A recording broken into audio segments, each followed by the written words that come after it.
তো চলো বন্ধুরা, আজকে তো আমার কিছু নেই, কি খাবো? এই পাউরুটিটা খাবো।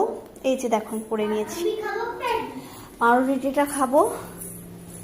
আর এই যে ছোলা ভিজানো আছে, এটাকে এবারে সিদ্ধ করে ভাজবো আলু দিয়ে।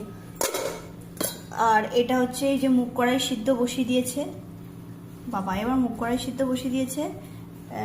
এটাকে ভাজা হবে, সিদ্ধ করে ভাজতে হবে। হ্যাঁ, এটা খাও। আর এই যে আমাদের পুচকুটা এখনো খায়নি, বা ঠাকুর পুজো করে তারপরে খেয়েছে। তো দেখো আমার পুজো করাটা, বলে বাবা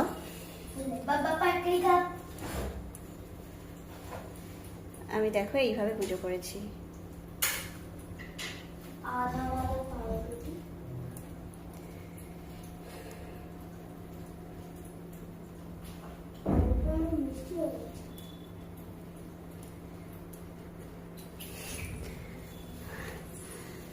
পর্দাটা ফেলে দেবো এবারে। চলো টাটা বন্ধুরা, তোমরা সবাই এইভাবে পুজো করো।